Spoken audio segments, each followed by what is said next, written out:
In this video, we're going to look at maximum and minimum problems. These are classic derivative problems and they appear on the exams all the time. Generally, a maximum and minimum problem will have some kind of background story or a context that it's wrapped around. So this means we're going to have to look out for implied restrictions.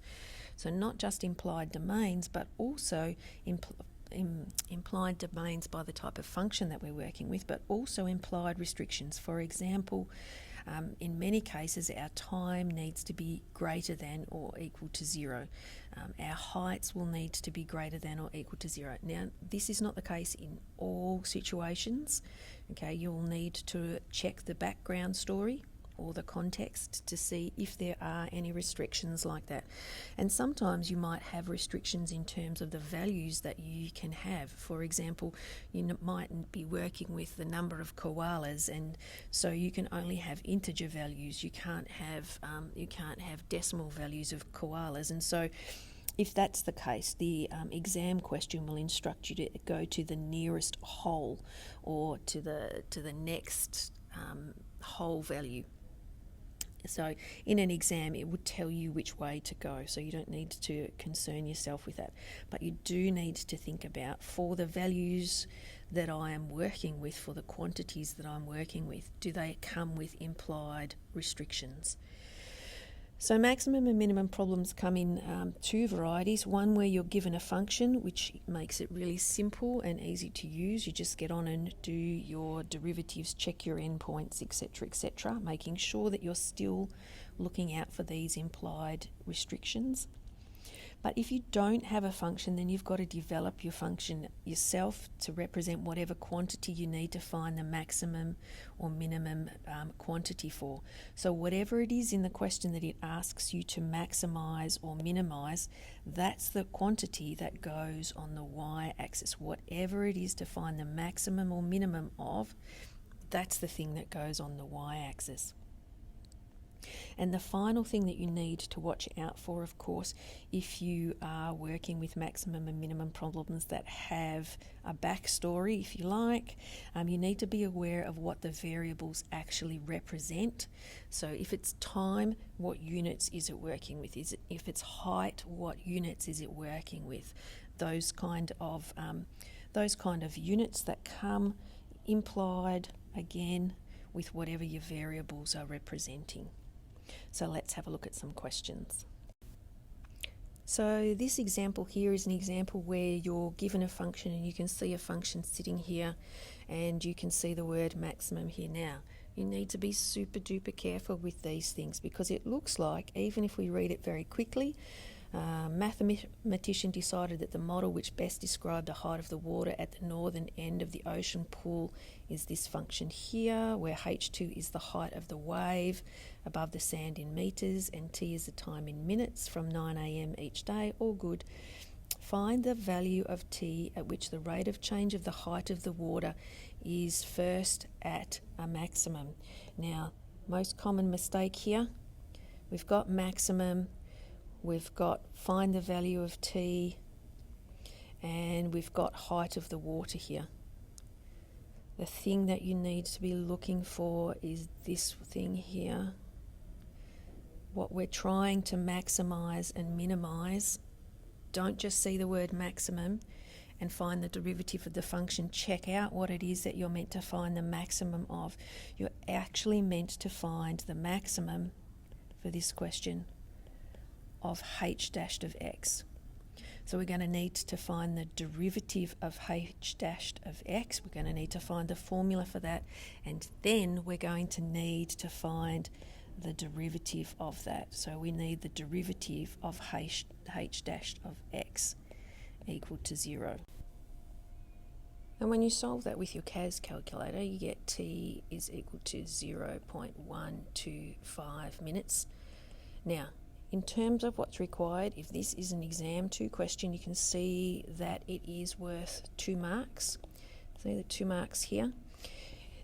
This line here is enough for one of the marks. This is a method mark here, okay, making your derivative of your derivative equal to 0. You don't actually have to write the formula out. That is enough. And then the final answer. Now this I've got as a decimal. Its fractional equivalent is in fact 1/8. Now 1/8 is exactly equal to 0.125, so it's okay to write 0.125 minutes instead of 1/8. If t was equal to 1/3 and you put 0.3, obviously that's not exactly equal to it, and so you couldn't get the final answer mark for 0.3 if the answer was 1/3. But if the decimal is the exact value of the fraction, there's no need to go to the hassle of writing it as a fraction. The second sort of scenario is where you'll have a maximum minimum question and there's no function given. And so I mentioned that there'll be a background story or some kind of context. So some of the common scenarios that you see over and over again refer to a cuboid, which is just the fancy name for a rectangular prism and a cube. So anything that's cube in shape or rectangular prism in shape is a cuboid. Don't be fooled into thinking because it says cuboid that it means cube. Cuboid includes the rectangular prisms, whereas cube is just the all sides the same size. Other scenarios include cylinders. The curved surface area of the cylinder is on the formula sheet. Other scenarios include pyramids. And with the pyramids, this is where some of your other knowledge needs to come in. And so there's a few things I want to point out to you about pyramids. In a pyramid, the peak is directly above the centre of the base. So this is a square-based pyramid. And so the centre, the peak, is directly above the centre of that square. The height is measured perpendicular to the base, and the volume formula for all your pyramids is on the formula sheet. And there's a difference between the height of the pyramid and the slant height of the side, the height of the side of the pyramid. There's also been a couple of other things that you need to be aware of, and I'm just going to zoom in. This is the base of the pyramid here. And if the base of the pyramid is in fact a square, then you need to know some of the properties of the square. If this point is the centre of the circle, then if you draw a line that's at right angles to a side and it goes through the centre of the circle, this point here actually bisects, cuts exactly in half the side. So this amount is equal to this amount. And also if you draw from the diagonals through the centre, this line here, this yellow line, bisects this right angle. So each of these angles in here is 45 degrees. And so if you've got 45 degrees here and you've got a right angle here, that means that this angle in here is also 45 degrees, and we have an isosceles triangle. That's the only thing that will fit. If this is 45, then this needs to be 45, which means that this side and this side, as you can see I've got them marked, they are in fact equal in length. And this was one of the key understandings from an exam question, and I'll show you that in a minute. If we're working with a triangular based prism, then the centre of the prism is what we call the circumcenter, and the circumcenter is the line where, the same as over here, if you make a right angled triangle on the side, so if you put a right angled triangle on the side and you make it go through the centre of the circle, that line will bisect those sides. Okay, it'll bisect those sides.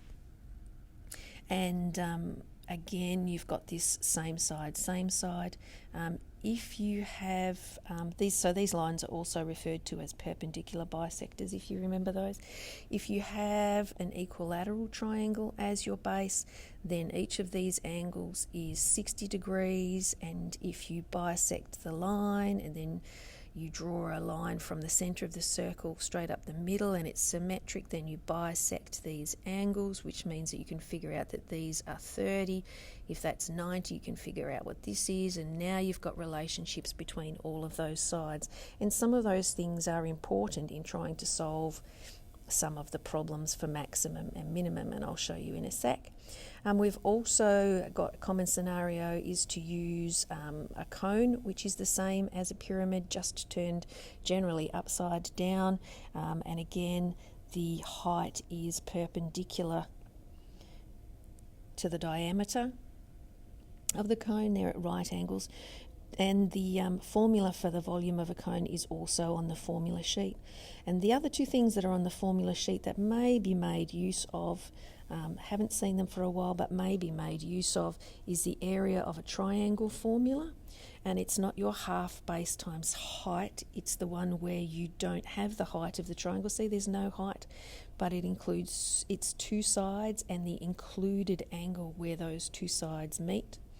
And of course the area of a trapezium, that's also there. So if you don't have these things in your bound book, if you don't have these little bits of information to remind yourself of how these things all function, then I would suggest that you put that stuff into your bound book and take it into exam 2 with you. Now let's have a look at some past exam questions. So I'll let you have a pause and read this question, and then I'll talk about how to go about solving it and some of the background knowledge that you need.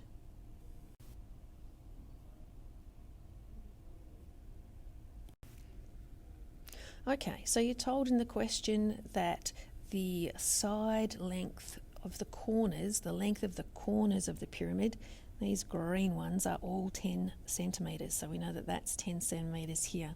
And the very first thing you're asked to find is to find AB in terms of X. And so you're told that Z is the midpoint, and so I've marked these as midpoints on here. My suggestion is that you mark stuff on the diagram so that you know what it is that you're working with the whole time. And so what we actually got here is we have a right-angled triangle where we've got the hypotenuse, we want X, we actually want to find this side length in terms of X, which you can do using trig ratios. So cos of X, this is the adjacent side, this is the hypotenuse. Rearrange it and you get from B to Z is 10 cos of X. This is the midpoint, so these two are the same, so double it and you'll get 20 cos of X. Then you need to find WZ in terms of X, and WZ is in fact the slant height. You can see on this diagram here it's actually the slant height. So it's not the actual height of the triangle yet. So we can use the same trig idea that we're looking for this side here, which is the opposite side. So we've got opposite, hypotenuse and the angle, so we use sine. And then the next part of the question asks us to show that the total surface area of the pyramid is given by 40 cos squared X, so shown by this. So what we need to do is we need to find 4 times the area of that particular triangle, which is this triangle here. We need 4 of those plus the area of the square at the bottom. And so we've got a side length for that square, which was this value here, and we've got a height of that triangle. So you should be able to work these out. So you can see already there's 2 marks and another 2 marks. There's 4 marks there on Year 9, Year 10 trigonometry and measurement. And the next question is still working on the same thing. So find YW, so YW, which is in fact the height of the pyramid in terms of X. And so you can see what I've done again is I have drawn a little diagram that's got my angles in it. So I need to find Y to W. I know that that length there is 10 sine X, and so I need to find this height here.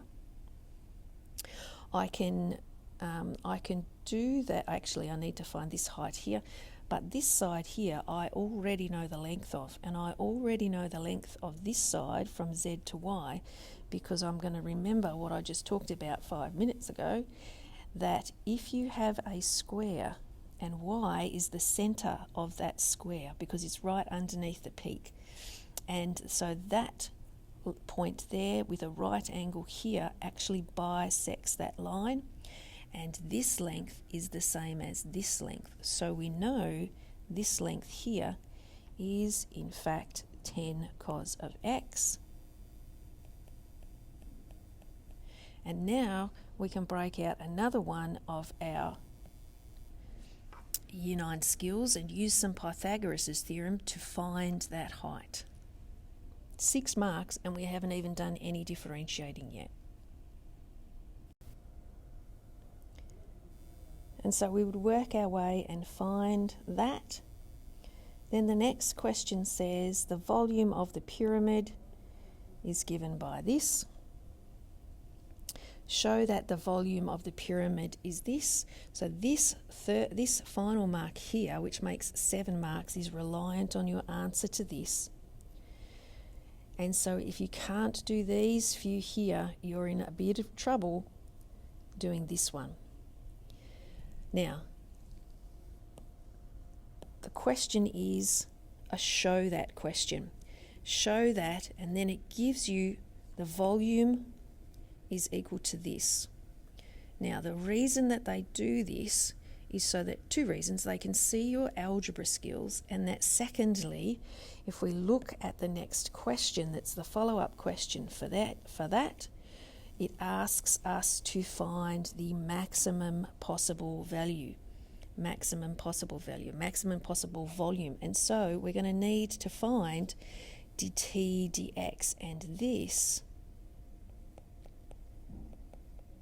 is our t of x function given to us right here. So even if we couldn't make it down past part A, B, or C, or even D, we can in fact pick up from part E and use this formula here to move on and pick up some more marks here. See, there's 4 marks sitting here ready to go. Okay, so with these long questions, always look through and see, is there somewhere I can pick up? Why are they asking me to show that? And it's because you're going to use this thing to answer some of the rest of the questions. So always look for that. Let's have a look at another question. So here's a question from the 2010 Exam 1 paper. Okay, so you've got no bound book to help you here. And I'll let you have a read of the question. My suggestion is have a go, see if you can do it. And the very first step, draw a diagram and put the values on, and then see how you go.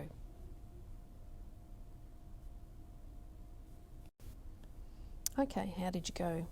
You can see I've put a green dot at the centre of the circle, and I've drawn a right-angled triangle representing the height and the radius here.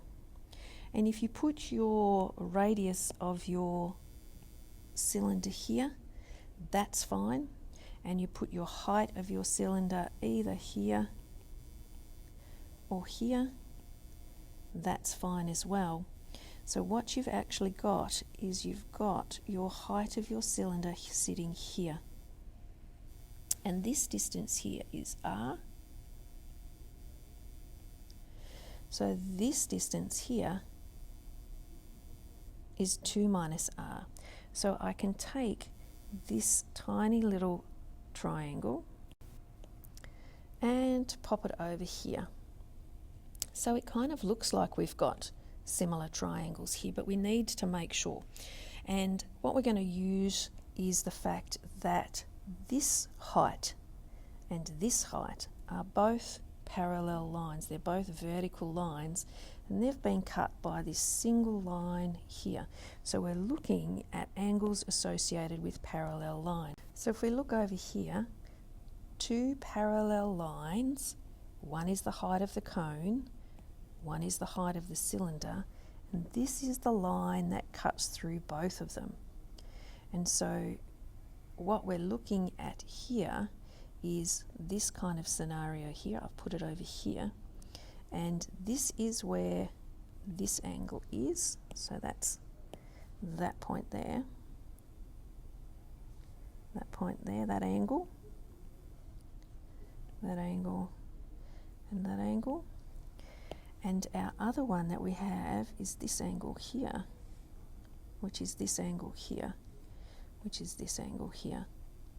Do you remember what those angles are called? Not important if you can't remember what they're called, but what's necessary for you to remember is that those two angles are the same. They're the same size angle, and so what we've got is similar triangles. And so all this thinking is happening around trying to find h in terms of r. The question itself is worth 2 marks. And so one of those marks will be for the answer. 1 mark is always for the answer. And the second mark is for some kind of working, some major step. And so something like this here may possibly be enough to get you the marks. But obviously this doesn't have the full marks. So now we need to do some work with some similar triangles to equate these things. And so if we went ahead and did that, we would find h in terms of r. I'll leave you to do that. You can look up the answer. All right, so the next question says the total surface area, and you can see that it's got the total surface area has a height and a radius given by this particular formula, and then it says find s in terms of r. So we've just found h in terms of r, and so what we need to do is replace our answer that we got for r in there, and that gives us s in terms of r. So still no real differentiation, maximum or minimum, but then we find this question here that says find the value of r for which s is a maximum. And in this case you can't do that unless you found h in terms of r and put it in there. So if you are not good at your similar triangles, there's 2, 3, and I think this last one is worth 1 mark. Let me just pull this up. 2 marks. So there's 5 marks that you've lost. Make sure you've got this stuff, that you know this stuff, practice this stuff. So if you've got a maximum and minimum problem when the function is not known, the steps are draw a diagram. If you don't draw a diagram, at least visualize it in your head. What is it that you are working with? Okay, so you need to be at the stage now where you are able to see a formula as not just a formula. So y is equal to 3x plus 2 squared plus 5, not just as a formula, but see it as a graph, see it as a transformed graph. You need to be able to access that function in more than just its formula term. Okay, if there's more than one variable on your diagram, then you need to find a formula that will connect them. Now, often it will be a perimeter, an area, might be trig ratios. You've seen it. We've just used Pythagoras' theorem, and we've used similar triangles to relate the 2 variables together. They won't tell you what to use. You will need to know which one of these to pick up and use. And then what you do is you write the formula for the quantity that's to be maximised. So in the question, it'll tell you maximised or minimised. It'll tell you the quantity, and that's the formula that you need to come up with. And it needs to be in terms of one variable, just one variable. Once you've got that formula, then it just becomes the same as all the other questions. Put the derivative equal to 0 and solve. When you solve, you've got to check the validity of your solutions for the domain of the function, as well as any implied restrictions coming from the scenario that you're working with. And then once you've found solutions, you need to check whether it's actually a maximum or whether it's a minimum. And of course, if you have a restricted domain, don't forget to check your endpoints. There was a final question on an exam 2 paper about 2 years ago where it asked for a maximum value of a function. It was worth 1 mark if you just wrote at the end point, or if you just recognised that it was the end point and substituted it in. You got the correct answer. So always check your end points. So one of the classic scenarios is the farmer's paddock, or a rectangular area with a limited piece of string. So the story goes, you've got 100 metres of wire, you're making a single strand fence for a farmer's rectangular paddock. Now it might be that the rectangular paddock is up against a river, so there's your river, and this is where the wire needs to go. So you've got two widths and a length, and so you've got the perimeter is equal to, say it's 100 metres, then 100 is equal to the 2W plus L. You can rewrite L as 100 minus 2W, and so your area, which is length times width, is now width times your length, which is 100 minus 2W, and now you can differentiate with respect to width and find the maximum area, etc., etc. Sometimes you might have it as a complete paddock where you've got two widths and two lengths. Same scenario, but this time your 100 will be two lots of L plus W, and rearrange that to get 1 in terms of the other.